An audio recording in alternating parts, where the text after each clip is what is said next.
Hadirin hadirat ma'asyiral muslimin yang saya cintai, ada sebuah cerita pendek. Seorang pengendara sepeda motor ditangkap oleh Pak Polisi, lalu diperiksa. Ini motor siapa? Pinjam Pak. Helm? Pinjam. SIM? Pinjam. Kata Pak Polisi, tidak boleh begini. Marah yang naik sepeda motor.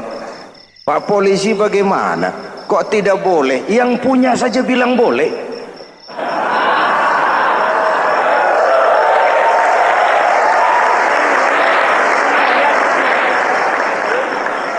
Cerita ini memberikan gambaran bagaimana masyarakat kita sekarang cenderung memboleh-bolehkan diri sendiri, melahirkan permissive society. Masyarakat serba boleh dengan ukuran sakarepe dewe. Itu sebabnya agama diturunkan. Dalam contoh yang indah, Rasul memberikan gambaran bahwa Islam ini bagaikan sebuah bangunan yang komponen pokoknya 5. Bunyal Islamu ala khamsin. Islam dibangun di atas 5 komponen pokok. Jadi kalau Islam ini ibarat bangunan, unsur penunjang pokoknya itu 5. Mari kita analogkan Islam dengan bangunan. Kalau saudara akan membangun rumah, sebelum pasang tiang, pasang genteng, pasang jendela, apa yang lebih dulu dibangun? Fondasi. Kalau Islam ibarat bangunan, fondasinya adalah syahadatu an la ilaha illallah wa anna muhammadar rasulullah. Ini fondasi. Jikalau kuat fondasi, aman bangunan. Jikalau rapuh fondasi, lentur dan luntur bangunan. Maka kuat atau tidak kuatnya bangunan Islam kita bergantung kepada keyakinan dasar tadi, fondasi. Saya bersaksi tidak ada Tuhan selain Allah, artinya saya tidak akan menyembah kecuali hanya kepada Allah. Orang yang benar fondasinya beres sujudnya. Kalau saya yakin tidak ada Tuhan selain Allah, saya tidak akan minta rezeki kecuali hanya kepada Allah.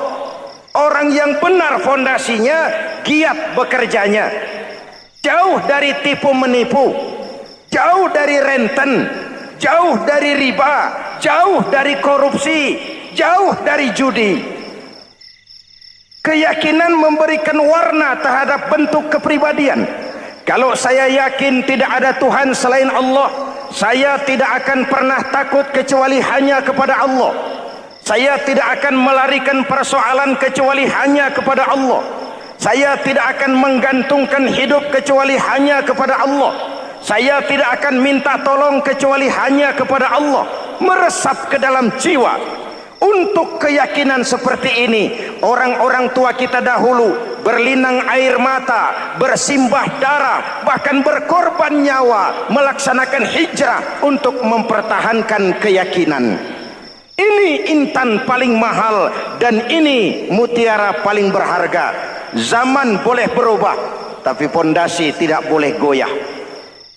Masa boleh berganti, tapi fondasi jangan sampai mati. Karena iman kita hidup, untuk iman kita berjuang, dan dalam iman kita ingin kembali menghadap Allah Subhanahu. Masih ingat cerita tentang Bilal? Masih? Mengulang kaji saja. Bilal itu budak sahaya. Ketika masuk Islam, dipanggil oleh majikannya. Bilal, iya bos. Saya dengar kamu masuk Islam ya? Iya bos. Kok berani-beraninya kamu masuk Islam? Memangnya kamu budak siapa Bilal? Iya budak bos. Bos. Kamu kerja sama siapa? Sama bos. bos. Yang gaji kamu siapa? Ya bos. Nah, kamu kan ngerti Bilal, kamu budak saya, kamu kerja dengan saya, yang gaji kamu saya, yang beri makan saya. Kenapa kok beraninya masuk Islam padahal kamu belum saya kasih izin? Bos, bos boleh beli badan saya, tapi jangan mimpi bisa membeli jiwa saya. Tuhan boleh kuasai badan saya, tapi jangan mimpi bisa menguasai keyakinan saya. Saya memang benar Tuhan yang gaji, tapi kan saya digaji, saya kerja. Kerja itu kewajiban saya, gaji itu hak saya. Soal keyakinan, jangan ikut campur bos. Kurang ajar kamu Bilal. Biarin. Bilal, begini saja. Kalau kau mau meninggalkan keyakinanmu, meninggalkan Allah Tuhanmu, kau akan kami merdekakan. Tapi kalau kau tetap dalam keyakinanmu, kamu akan saya siksa sampai mati. Bagaimana? Jangan mimpi bos. Lebih baik mati berkalang tanah daripada hidup bercermin bangkai. Biar saya gugur membela keyakinan daripada hidup jadi penjilat menjual akidah. Itu prinsip.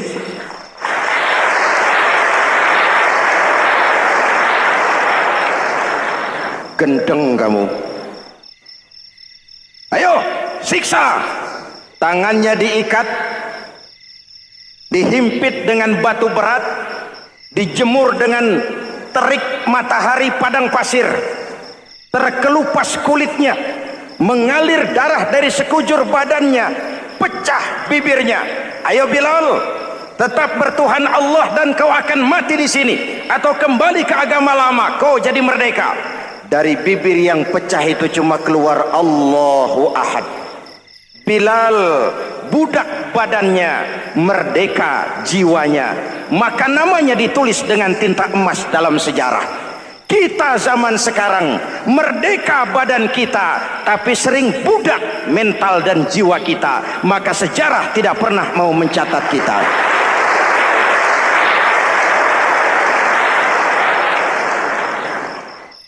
Ma'asyiral muslimin yang saya cintai, fondasi sudah.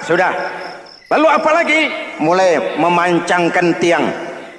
Tiangnya 5. Ada tiang namanya zuhur, asar, maghrib, subuh, isya.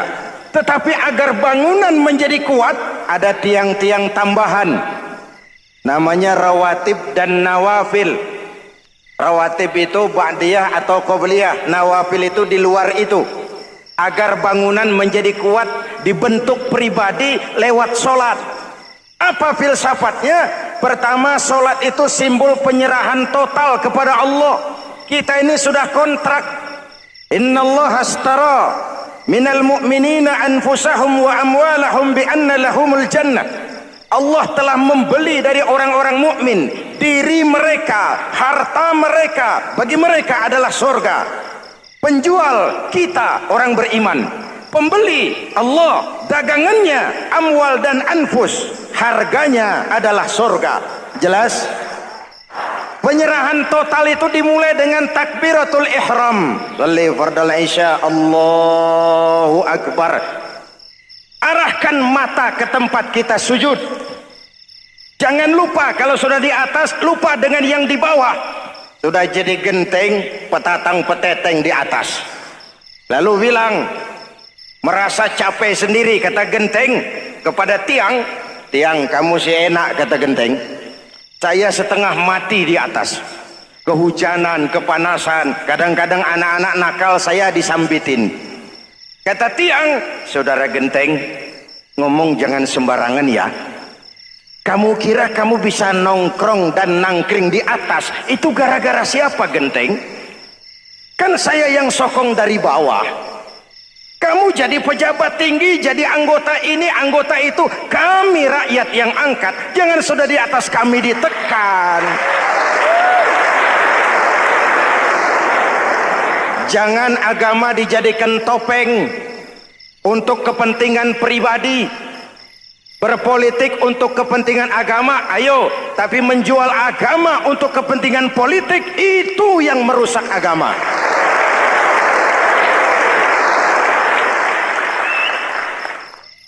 Ini kan kita lagi prihatin sedang meluncur kasus Bulog Gate 2. Innalillahi wa inna ilaihi raji'un. Kita lihat sajalah para petinggi kita sekarang bagaimana menyikapi hukum. Sebab saya dengar ada bargaining, orang takut teriak maling sapi karena DE maling wedus. Tidak berani teriak ada maling sapi karena dia maling kambing. Yang lain maling ayam, dikumpulin ternyata maling semua.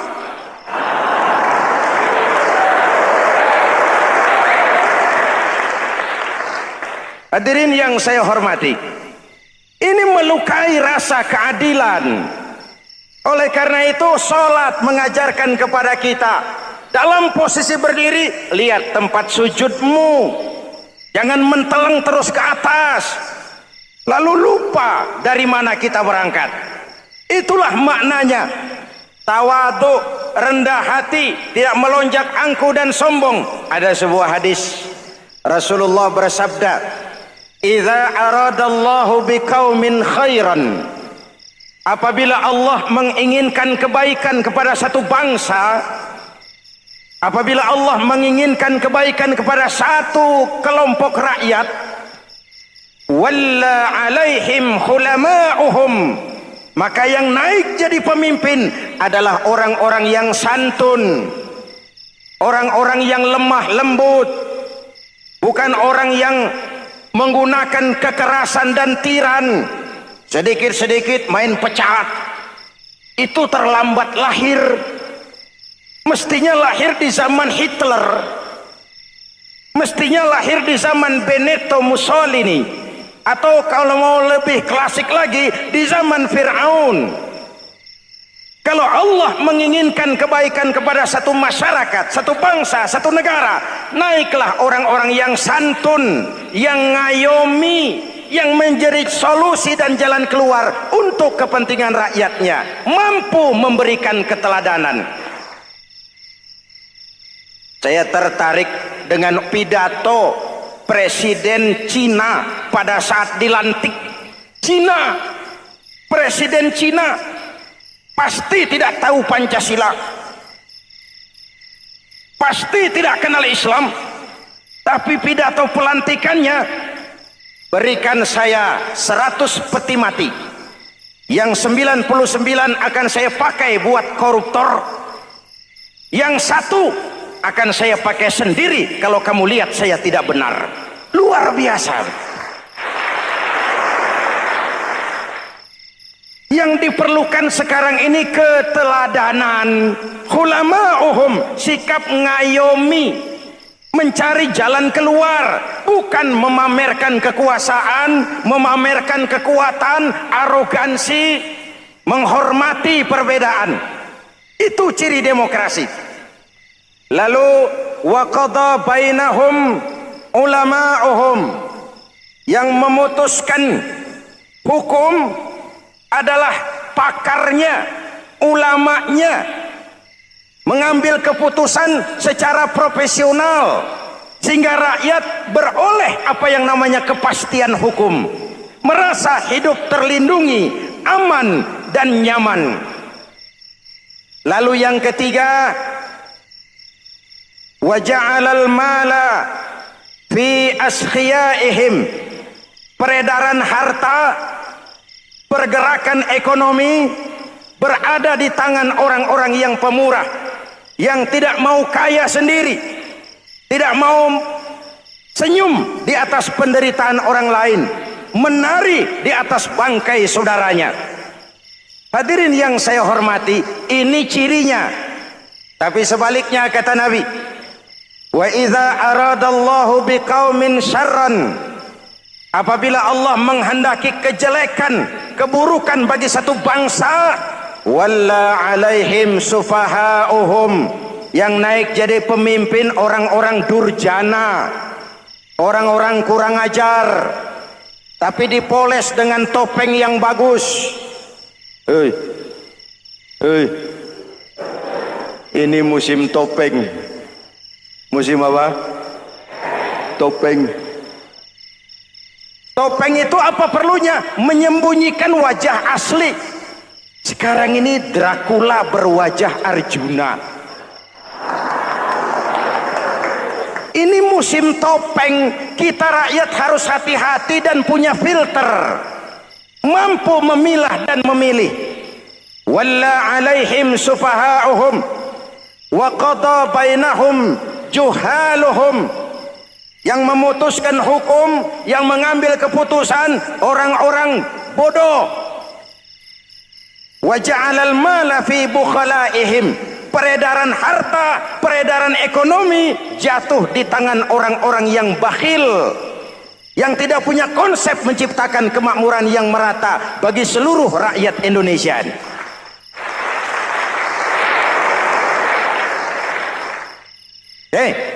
Kita kembali kepada tiang.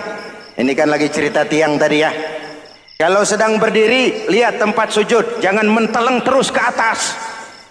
Terserang penyakit tamak bin rakus alias serakah. Nah, selesai. Anggota badan yang paling terhormat ini kepala. Ketika sujud, sama rendahnya dengan telapak kaki. Allahu Akbar, yang besar cuma Allah. Apa bedanya saya dengan saudara? Tidak ada, kecuali saya ngomong saudara dengerin. Kita sama-sama beribadah, sama-sama mencari nilai tambah di hadapan Allah. Apa saya lebih penting dari saudara? Belum tentu. Apa saya lebih hebat dari saudara? Belum tentu. Perasaan lebih penting, lebih hebat, lebih jago setan. Jelas? Ayo tundukkan kepala. Dia sama rendahnya dengan telapak kaki kita. Yang besar cuma Allah. Allahu Akbar. Lalu diakhiri dengan menebarkan salam. Assalamualaikum warahmatullah. Assalamualaikum warahmatullah. Menebarkan salam, mewujudkan rasa aman, damai, bukan menimbulkan keresahan. Hadirin yang saya hormati, ini karakteristik kita. Selesai sholat, kembali ke masyarakat, ajaran salam diterjemahkan. Apa? Rasulullah sallallahu alaihi wasallam bersabda, "Ufsus salam, wasilul arham, wa at'imut ta'am, wa sallu bil laili wan nas niyam, tadkhulul jannata bisalam." Pertama, ufsus salam, tebarkan salam. Tebarkan salam itu bukan cuma kalau ketemu orang assalamualaikum, assalamualaikum. Iya, itu zahirnya. Tetapi hidup di tengah masyarakat memberikan rasa aman, rasa damai, menjadi pengayom bagi lingkungan, menjadi rahmah bagi semesta. Dalam Islam jangankan manusia, binatang saja dilindungi kok. Betul? Betul? Coba kalau belajar istinja itu kan makruh buang air kecil di tanah yang berlubang. Kenapa? Pertama, melindungi binatang yang ada dalam lubang. Siapa tahu di lubang yang saudara kencingi ada semut sedang rapat. Membahas Buloget jilid 2. Apa dosanya lalu mati dikencingi? Ini namanya rahmatan lis semut. Binatang saja dilindungi. Ada hadis, kalau kamu menyembelih hewan, sembelilah dengan cara yang terbaik. Jangan menyembelih ayam dengan pisau tumpul. Ini ajaran apa? Ajaran tentang peri kebinatangan. Rahmatan, memberikan rahmah, salam, keselamatan dan kedamaian kepada masyarakat lingkungan. Itu misi seorang muslim.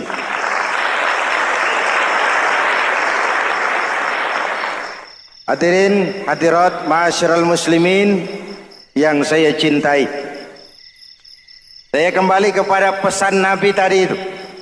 Pertama, ufsus salam, sebarkan salam. Sekarang ini kan yang banyak sebarkan isu, sebarkan fitnah, hancurkan nama baik orang, hantam orang di mana-mana. Padahal yang diajarkan ufsus salam, sebarkan perdamaian, bukan permusuhan. Cari kebenaran, bukan kemenangan. Lalu yang kedua, wasilul arham, sambungkan silaturahmi, tegakkan semangat kekeluargaan dan persaudaraan. Karena kita sudah diikat dengan tali akidah. Mari kita saling bertanya setelah lewat hari-hari yang dimana kita seperti saling berhadapan, seperti tercabut dari akar budaya kita sebagai bangsa. Semangat gotong royong, semangat kekeluargaan makin lentur dan luntur, dan perlu kita angkat kembali ke permukaan. Silul arham, sambungkan semangat silaturahmi. Wa at'imut ta'am, berikan makan orang-orang yang kelaparan. Mempunyai kepekaan dan kepedulian. Jangan menari di atas penderitaan orang, jangan tersenyum di atas isak tangis tetangga. At'imut ta'am, mempunyai kepedulian yang tinggi. Wasallu bil laili wan nasu niyam, bangunlah di keheningan malam ketika orang sedang tidur. Istilah saya, kalau mau telepon Allah, jangan lupa nomor teleponnya, 44342. Jumlahnya 17. Zuhur, asar, maghrib, isya, subuh, 44342. Jangan ragu-ragu, kalau angka cukup telepon sambung. Kalau angka kurang, hati-hati salah sambung. Pak, mau sambung yang lebih cepat bagaimana? Bisa, selain nomor itu, coba pakai sambungan langsung jarak jauh, namanya SLJJ. Kapan? Tengah malam. Kenapa tengah malam? Lebih murah. Lebih murah. Saluran kosong, telepon jarang yang pakai, orang banyak tidur. Wa minal laili fatahajjad bihi nafilatan lak asa ayyab'atsaka rabbuka maqaman mahmuda. Nun, di keheningan malam bangun. Seperti bapak-bapak, ibu-ibu sering bangun tengah malam ya Bu? Ya. Ngapain? Kalau bangun tengah malamnya sih saya percaya, cuma urusannya apa? Kira bangun tengah malam mau tahajud, malaikat sudah mau nulis, cuma buang air kecil, tidur lagi. Hampir salah tulis saya.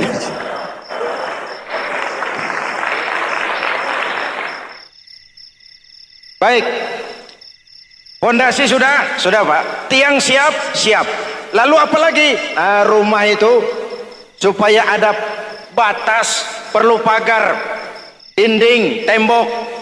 Yang jadi batas, dinding, tembok, puasa. Asyamu junnatun, puasa adalah dinding, benteng yang menyelamatkan manusia jangan sampai menyentuh wilayah lain. Ada batas-batas dan norma yang diindahkan. Selesai, tembok, dinding, selesai. Pagar, selesai. Lah rumah itu supaya bersih, kan harus ada kamar mandi, jendela, pintu, yang fungsinya membersihkan zakat. Kalau dia zakatul mal, dia bersihkan harta kita. Kalau dia zakatul fitrah, dia bersihkan jiwa kita. Kalau dia zakatul tijarah, dia bersihkan bisnis kita. Kalau dia zakatul ma'adin, dia bersihkan barang tambang kita. Karena itu dalam kitab-kitab fikih dikatakan zakat itu adalah harta yang tu'khazu min aghniyaihim wa turaddu ila fuqaraihim. Diambil dari yang kaya, diserahkan. Hukum diatur menurut selera orang yang sedang berkuasa. Maka yang benar bisa jadi salah, yang salah bisa jadi benar. Kalau untuk rakyat, hukum itu tajam bukan main, cepat sekali dilaksanakan. Tapi giliran menengah ke atas, yang gedean dikit berbuat salah, hukum tompul.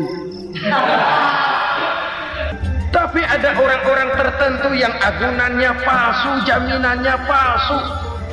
Bawa kata belece, bukan cuma miliaran, triliunan kredit bisa keluar. Terluka rasa keadilan, hilangnya kesempatan. rakyat cuma dapat kesempitan, jarang dapat kesempatan.